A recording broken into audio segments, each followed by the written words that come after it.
Hi everyone, my name is Farah and this is Farah Created, a place for female entrepreneurs, side hustlers and anything in between. Today's content is about setting up your business whilst working full-time, so whilst working your 9 to 5. And this is the content I wish I had, or I wish that someone made whilst I was transitioning from full-time employment into self-employed life. So the first thing to set up your business whilst working full-time is to actually create a business plan. Now I'm going to go over this in a high-level overview. I will go over it in more detail in episode 2 of how to set up your business whilst working full-time. But in a nutshell, a business plan is a plan that basically tells you what the goals of the business are and what you see yourself doing over time to get you to that goal. And I had that business plan in place to really get me focused and on track to where I wanted to be and eventually leave my full-time job in investment banking. A business plan is important for 3 reasons. It helps you to see a strategic goal of your business. So for example, if you lose track along the way, you can always go back to your business plan and look back to what you said your goal was for that business and where you are actually measuring up to it.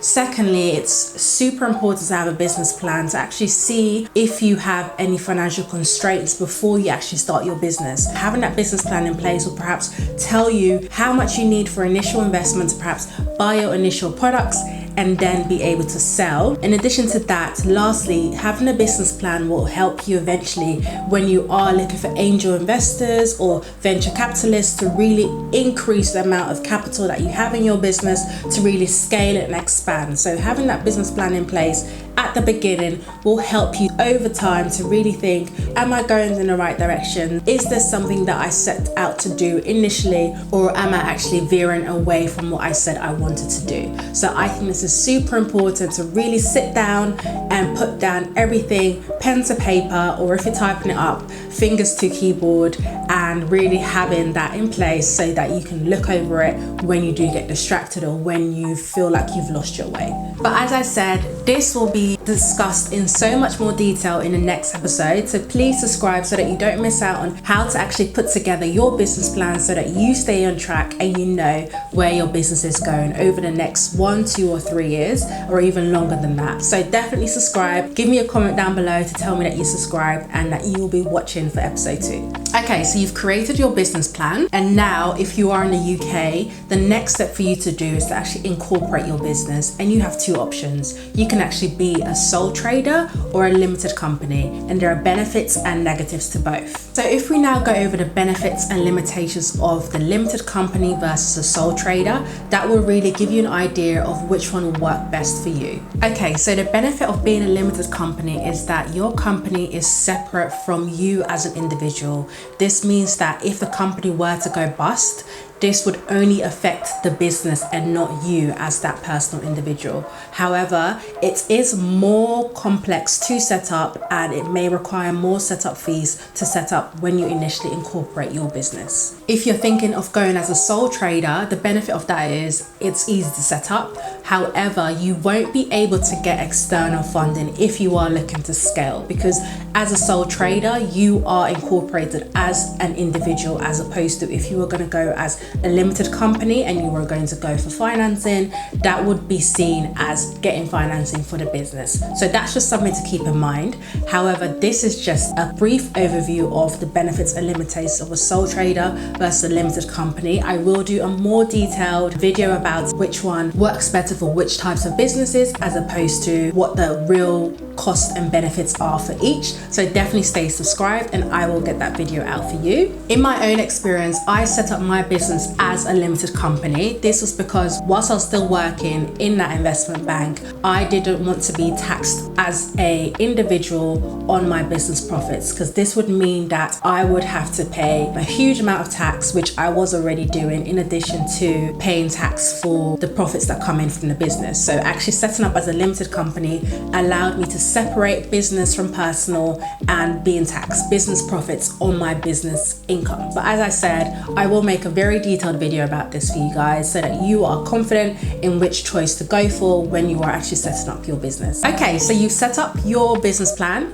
You have decided whether you're going to go for limited or a sole trader. Now the next thing, which I think is so key, is to actually put together a business bank account. Now a business bank account can either be free or you have some paid ones as well, which are about from £5 a month, depending on which service you go for. All of these really help you to separate your personal income from your business income. Now the reason why this is so important, and which I learned the hard way, was when you have income coming in your current account as opposed to your business account, you won't be able to separate what a personal expense is or a business expense. So you'll have to probably trail through quite a few documents, quite a few statements to really highlight what is personal and what is business expense. But if you separate the two from the start, you will be able to clearly see, this is what I get coming in from my business account, and this is the amount that I spend on a daily, weekly, monthly basis on my business. Then when it comes to taxes, you already know what accounts as a business expense and what accounts as personal expense. Now in my own experience, when I was setting up my business bank account, I went for Monzo just because it was so interactive. I loved the platform. I like the fact that the customer service is always available to help you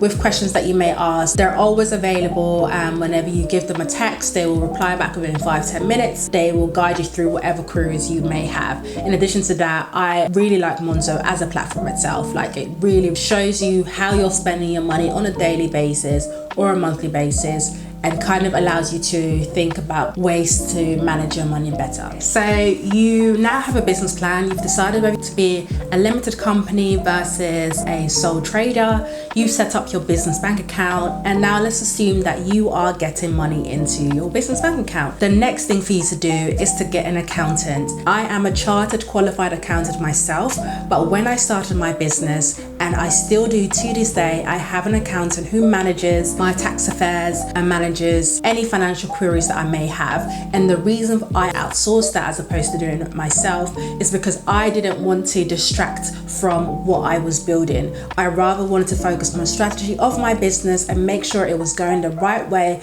as opposed to looking at the numbers and working out my tax bill and doing the daily bookkeeping. All I have to do is send a statement every month showing what my income was and what my expenses were, and if something is unexplained, explain that to my accountant and make sure that it's accounted for in the right way. Having an accountant will really make things easy for you, and you won't have to worry about, am I paying the right amount in taxes, or can I afford to expand?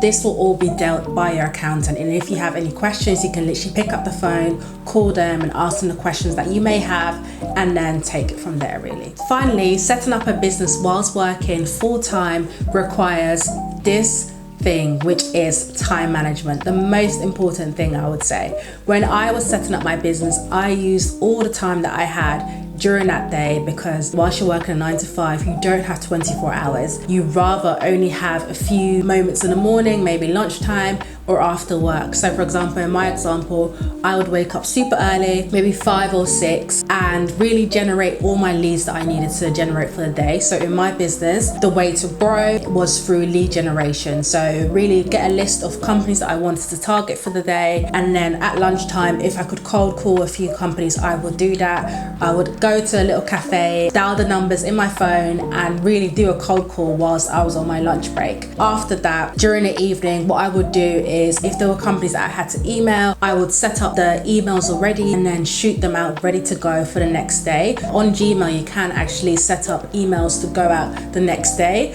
So I really made sure and made use of my time as well as possible, because I wanted to grow. My aim was to really leave the 9 to 5 and do something for myself. And I knew that the only way to be able to do this successfully is to use all the time that I had during the day. Now that's something similar that you can do. I really made use of Notion. So with Notion, I really planned out my personal life, my business life, and I have a client portal on Notion.